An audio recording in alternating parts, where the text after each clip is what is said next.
YouTube! Alright, so this video is one that I've been meaning to make for quite a while now.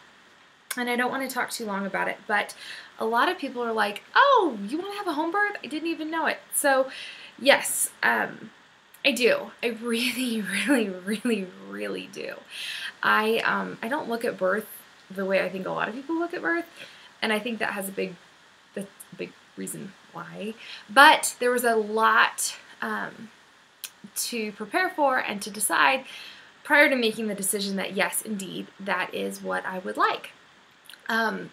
It's kind of something that's always been, like in the back of my mind. Like when I had Deacon, before I developed the preeclampsia, whatever you want to call it, and I had to be induced, I always just kind of hoped that I accidentally had him at home. I was not planning on going to the hospital until like the very end, and I don't know, I just see it as being like a totally natural, normal, you give birth, you go on type of thing. I'm not really a big, I'm not one to worry about it or anything like that. So I definitely think about it a little bit differently, and it's definitely not for everybody. But not everything is for everybody. So you have to keep that in mind. And I've done heaps and loads and tons of research, and I am not against the medical community whatsoever. Mind you, my sister is well into med school, and my mom is a registered cardiac nurse. So I'm not totally blind to the medical side of things, and if you've been following my journey, I am seeing both an OBGYN and a midwife. Simply, the OBGYN is to make my mom and my sister and my family happy, but also in case something comes up again where I develop, high blood pressure and everything else, that I have that backup in case I need it, which seeing a midwife is just, it's a different experience, and I think in all I'm preventing it just by having a midwife. So I'll shut up, and basically some of the things that I had to go over and go through was definitely research. So I did a ton of research on different facts and stats and everything along those lines. If you want just like a really rough, simple to follow, husband friendly, like The Business of Being Born, I hate to just refer back and say, hey, go watch a movie, but it was a really good starting spot for me, and that was pretty much all my husband needed to see and hear, and he's good. So if you're looking for some good information, whether you want a home birth or not, I think that's a very good resource. For me, there's never really been a why. It's just kind of always been that way. Like, it's something that I've just always kind of felt normal about. I guess I've just never really seen the need for a hospital in a lot of cases. Granted, there are some where you definitely need it, and I understand that, and I don't want to hear your birth horror stories. I really don't, but because I could turn mine into a horror story too if I really wanted to.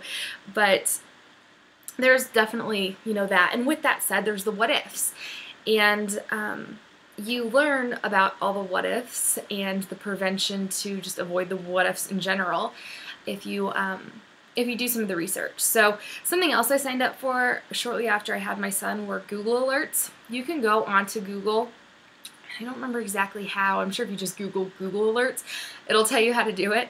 But I subscribe to a couple for work, and then a couple for breastfeeding, and then home birth, and a few other types of things like that.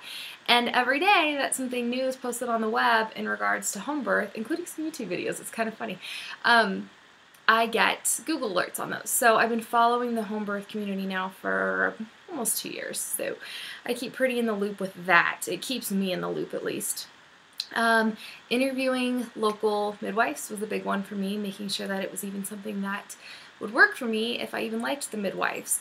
I have 2 to choose from that are within a relatively close distance to me, and one was a complete lunatic who I just couldn't even stand, and the other one I love to death, and she's my midwife now.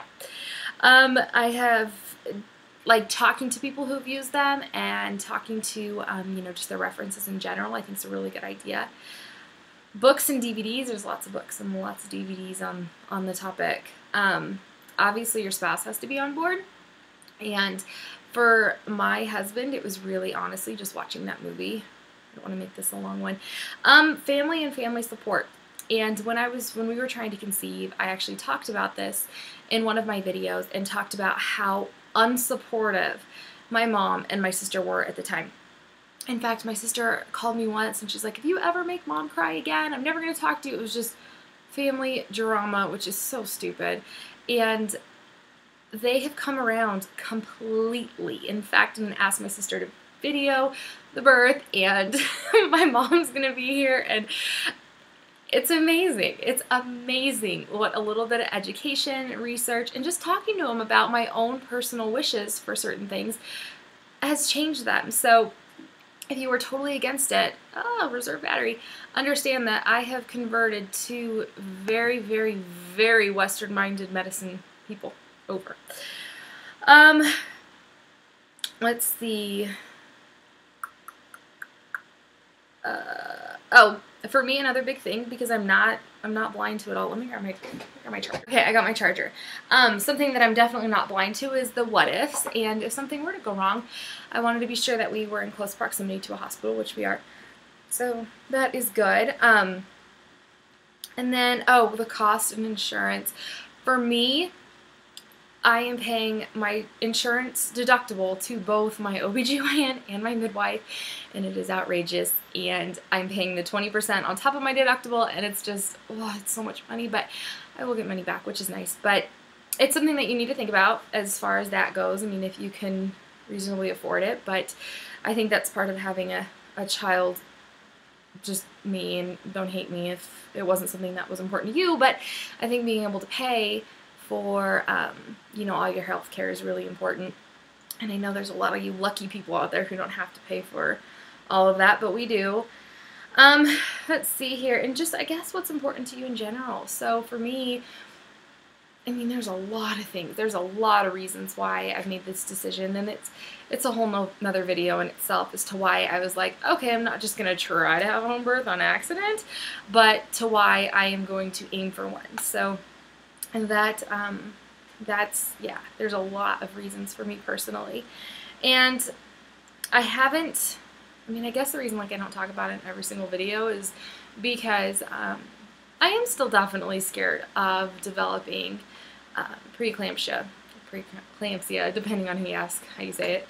And it's definitely a fear of mine, because I don't want to get my hopes up of having the birth that I want to have it totally and completely just crash because of something like that. So that makes me nervous. But again, having a midwife, the care is night and day, and I'm definitely on a different path than I was with my son having just an OBGYN. So anyhow, I just wanted to share those tips with you guys. If it's something that you're starting to think about, that's kind of what I did, and hopefully it helps somebody. But otherwise, I will talk to you guys later. And if you're interested in a video as to my own specific whys, then let me know, and I'll be more than happy to do one, because I'll probably do one for myself anyways. So anyhow, that's it. I'll talk to you guys later.